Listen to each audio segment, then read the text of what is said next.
Well, ladies and gentlemen, you've seen the news. You just can't make it up, really, can you? Where the ANC, EFF, NGOs such as Kupanang Africa Against Xenophobia, South African Human Rights Commission, Abahlali Basemjondolo have been protecting criminals. Number one, these people have been protecting racists. They've been protecting thugs, gangsters, cash and transit heist specialists, and protecting former military personnel from other African countries. It's no secret. Somebody's got to call them out.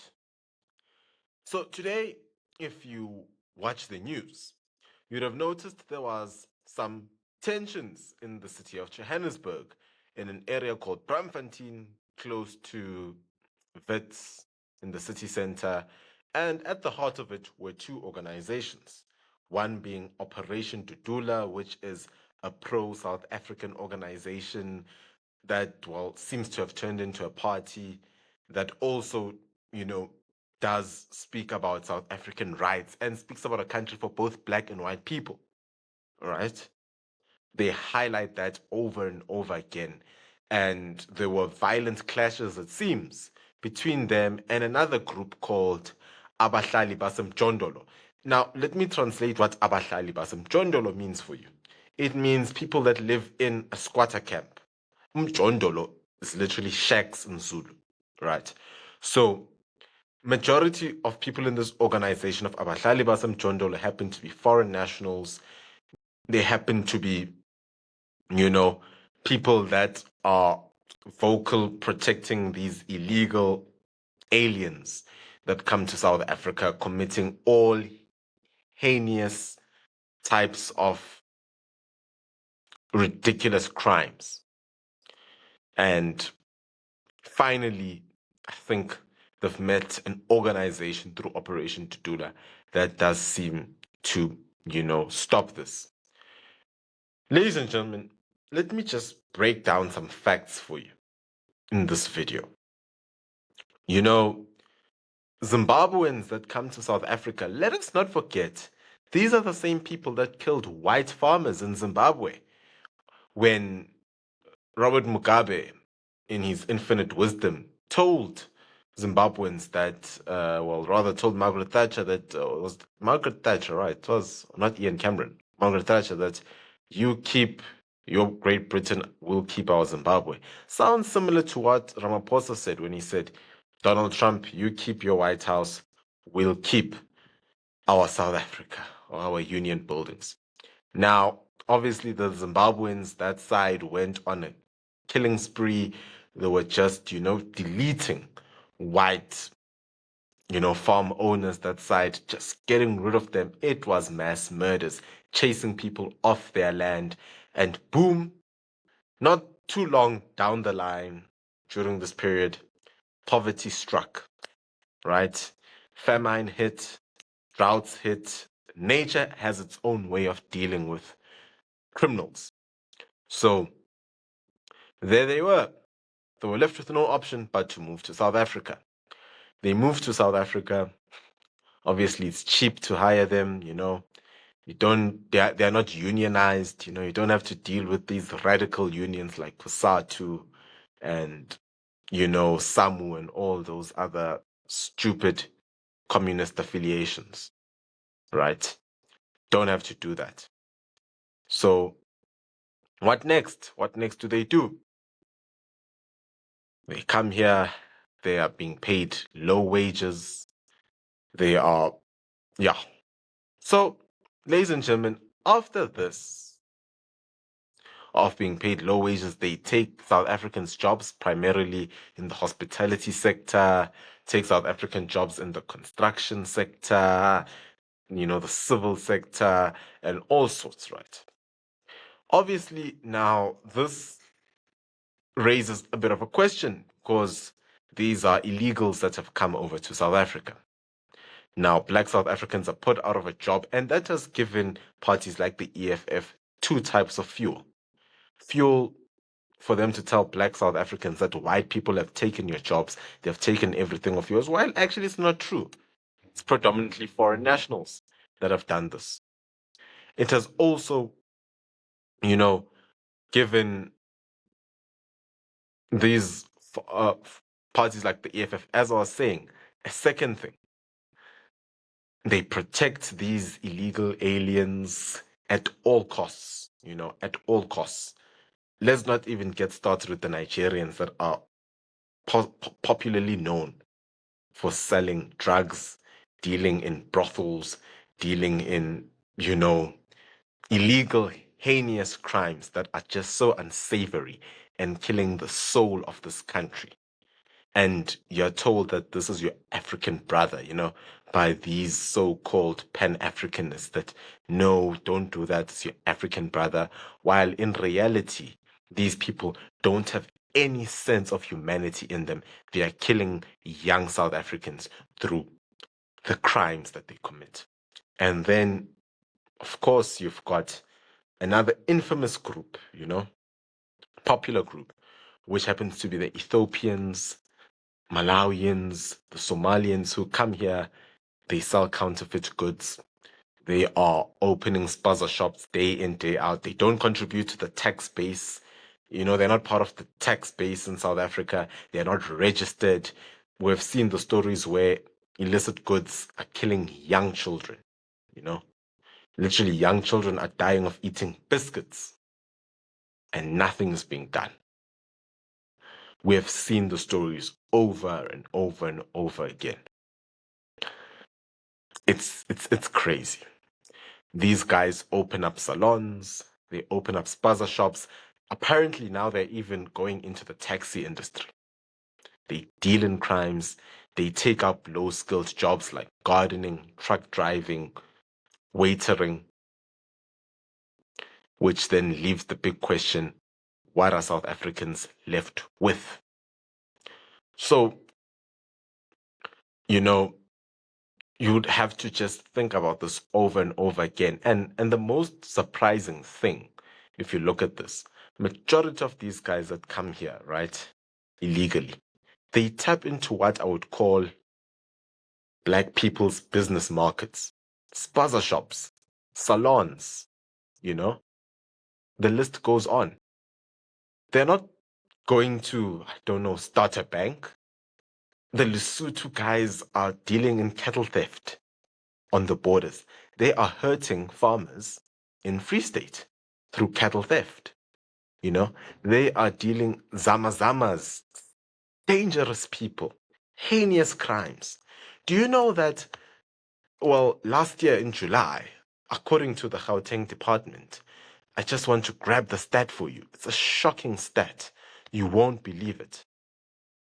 Do you know that close to 32% of crimes committed in Gauteng alone were done by undocumented migrants? It's a shocking stat. Undocumented. You can only imagine how many were the documented ones. You can only just ask yourself how many were the documented ones, which leaves us with a big question. Who is the real problem in South Africa? That's the burning question. Because, my gosh, when I tell you, majority of farm murders have been said to be committed by foreign nationals. You can go and check that stat out for yourself. Cattle theft, foreign nationals. Young children dying of, counterfeit goods, foreign nationals. Brothels, all that stuff, foreign nationals. The list goes on and on and on and on and on. We've got a huge problem when it comes to immigration in South Africa, and we've got to deal with it head on. I just want to show you the video of what happened in the city of Johannesburg earlier on today. I do think it's worth a watch. Check it out. So they cannot come here and attack them. We can see there's now a lot of police visibility as well, and there's a bit of a scuffle that's going on between the police here in front of us and the members of Operation Dudula. They've actually actually formed a shield here just between the two parties. So we've got Abashlali Jondolo on that side, and then we've got the members of Operation Judula on the other side, and the police are just trying to ensure that there is a good split between them and that the two parties and that the two parties don't actually clash. Okay, I just want to know from me, I mean, you've been there, you've been listening to the sentiment, this march happening in Braamfontein at the moment. Are you picking up any undertones of xenophobia?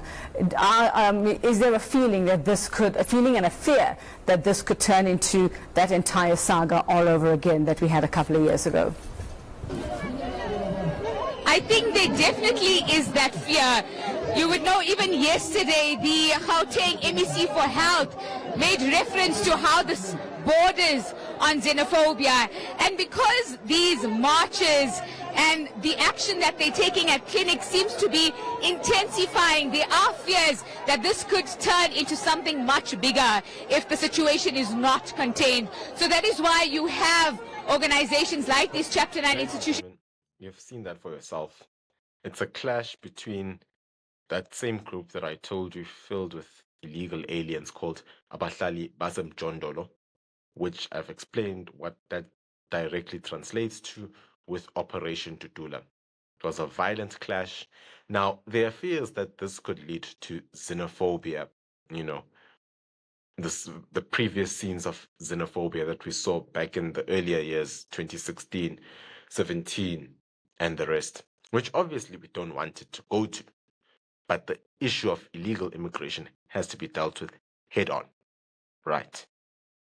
So now those are some of the various sentiments that you have seen, as well as you heard the MEC for Health coming out and basically saying that we should be careful of, you know, this turning into vigilantism as well as xenophobia. Well, I don't know if the MEC lives in South Africa. Has he seen the number of young people out of jobs? Has he seen the poorer state of our borders? Has he seen the number of farm murders that are happening daily? Has he seen that? Has he seen the number of children that are out of school because of bills such as, or acts rather, such as Bella Act, which, well, these guys have taken advantage of? So it was very ridiculous for him to come out and say such, you know, a naive statement as if he doesn't live in South Africa. Now, watch this video.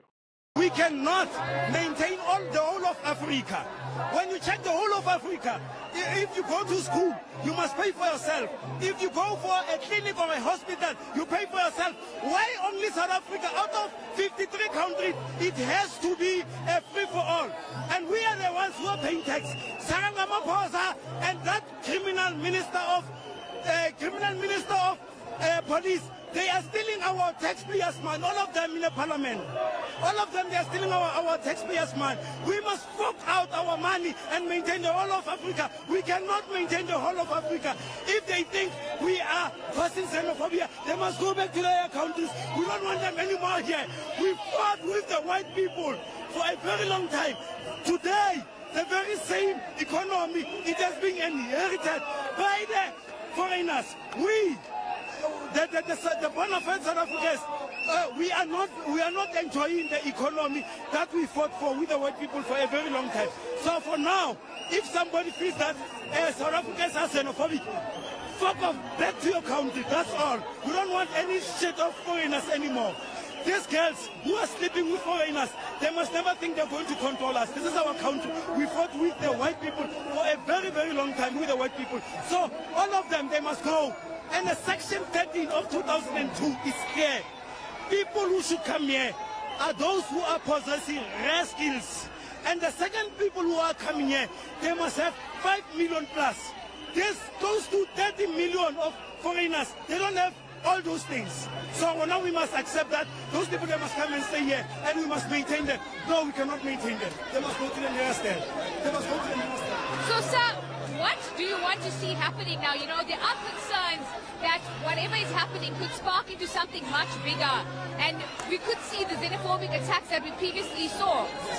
Ladies and gentlemen, I hope you took away something from that video in particular. The gentleman there said, you know, us black and white people fought for this country. Now, illegal foreign nationals are taking it away from us. I hope you understand something that he said there.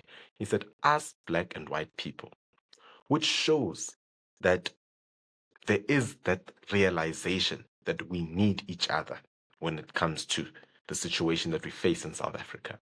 We can't live outside of each other. This country is for us, both black and white. But we can't allow foreign criminals to spear hate between us. We cannot allow for this to happen.